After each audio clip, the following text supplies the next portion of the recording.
Have you ever been in a situation where you spoke with all the logic in the world, but somehow people still dismissed you? I used to believe that to be respected, you had to fight for every word, to defend your point like a soldier on a battlefield. But one day, in the middle of a heated meeting, I realized something that changed the way I communicate forever. I had raised my voice. People went silent, but not because they respected me. They were simply waiting for me to stop. That day, I learned that real power doesn't come from shouting. It comes from presence, from calmness, from words so deliberate they can't be ignored. The truth is, you don't need to raise your voice to command respect. You need to raise your clarity. And once you learn how to do that, people start treating you differently at work, at home, and even in the smallest interactions. So today, I'm going to share 5 phrases that, when said at the right moment, make people listen. Phrases that express calm strength. The kind of strength that can silence a room without saying much at all. Stay until the end. Because phrase number 3 changed the way I deal with conflict forever. Epictetus once said, "It's not what happens to you, but how you respond to it that matters." The Stoics understood that self-control was the highest form of power. They believed that when you control your words, you control the entire situation. And that's exactly what we're going to learn to do. Throughout my life, I've failed many times at this.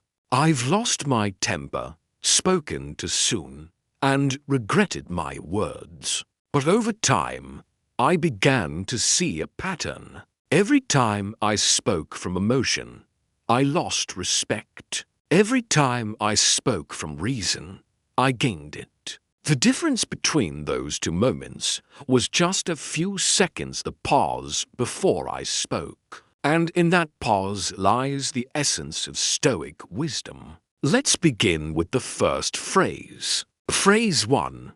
I understand your point, but I disagree.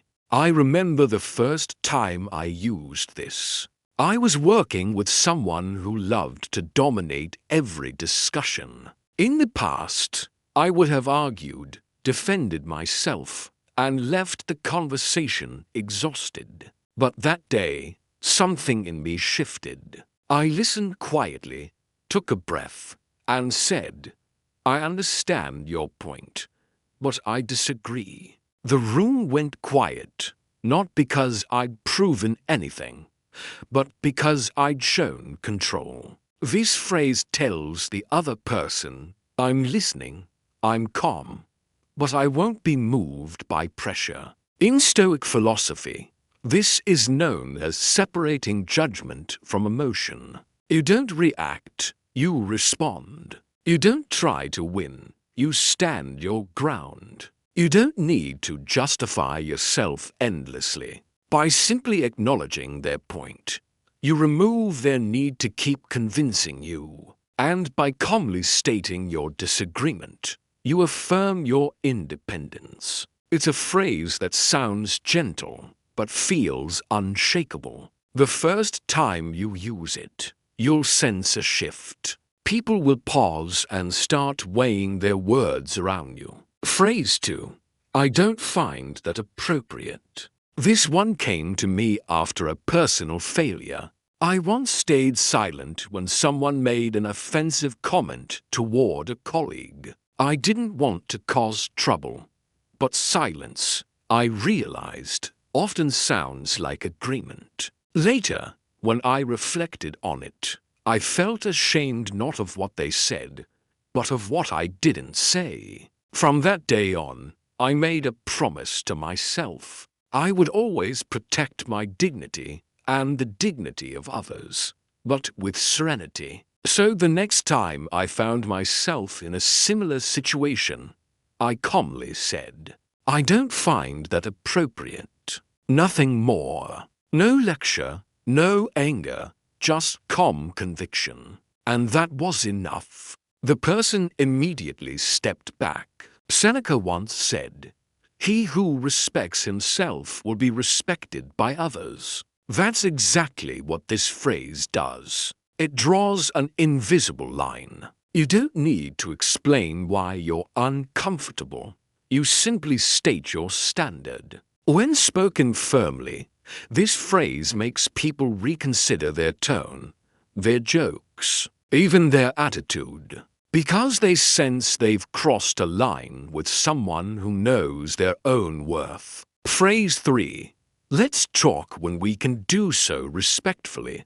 This phrase changed my life. Years ago, I was in an argument with someone close to me. Emotions were high, words were flying, and I could feel my heart pounding. I knew that if I kept talking, I'd say something I'd regret. So I stopped, took a deep breath, and said, "Let's talk when we can do so respectfully." Then I walked away. It wasn't easy. My ego wanted the last word.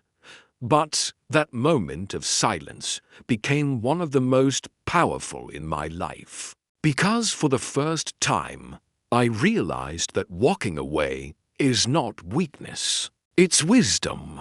Epictetus taught that we can't control what others say, but we can always control how we respond.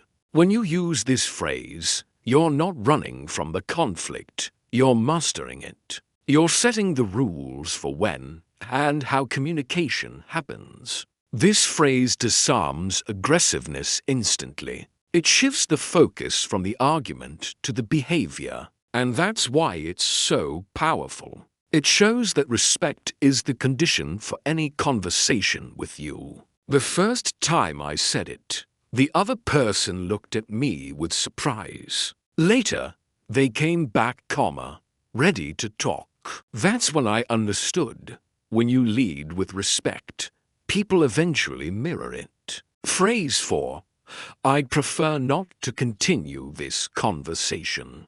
There are times when silence is more elegant than any argument. I learned this the hard way, after spending years trying to convince people who didn't want to understand. I would repeat myself, hoping logic would do the job. But the truth is, not every discussion deserves your energy. One day, during a pointless back and forth, I simply said, "I'd prefer not to continue this conversation." And I walked away. The peace I felt afterward was almost shocking because, for the first time, I realized I didn't owe anyone my emotional energy. Marcus Aurelius once wrote, "The best revenge is to be unlike him who performed the injury." This phrase embodies that wisdom. You don't need to fight every battle. You just need to choose your silence with purpose.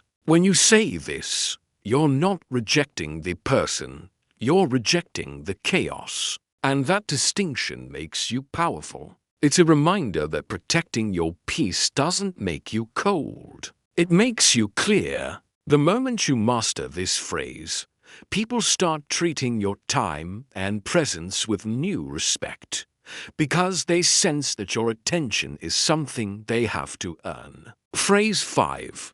That's your opinion, and I respect it, but I don't share it. The last phrase is the perfect balance of courtesy and conviction. It's the one I use most often today. There was a time when I would bend my beliefs just to keep the peace. I thought agreeing with everyone made me kind, but it only made me invisible. Then one day, during a discussion about a topic I deeply cared about, I felt that old urge to nod and avoid conflict. But instead, I said, "That's your opinion, and I respect it, but I don't share it." The other person paused, and what surprised me most was what came next. They nodded in respect. Because people can sense when your calm comes from confidence. Seneca said that to live according to reason is to live in freedom.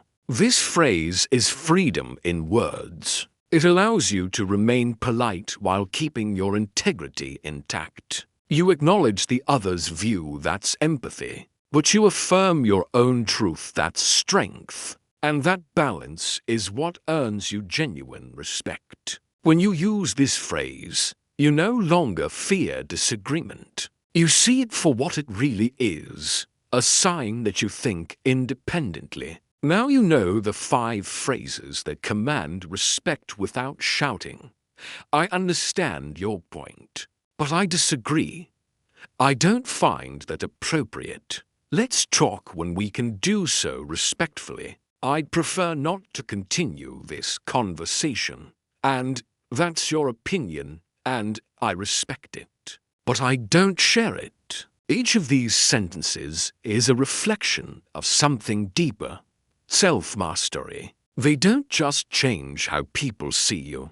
They change how you see yourself. Because when you learn to speak calmly under pressure, you prove to yourself that you are no longer ruled by impulse, but by wisdom. In a world that rewards noise, being calm is revolutionary. True respect is not demanded. It's inspired, and it starts with how you speak, with how you choose your words, tone, and silence. The next time someone tries to provoke you, remember this. A storm can't touch the mountain. You don't need to shout to be strong. You just need to stand firm, steady, and clear. At Stoic Spring, I teach you how to speak, think, and act with the wisdom of the great philosophers, so you can live with more respect, more peace, and unshakable inner strength.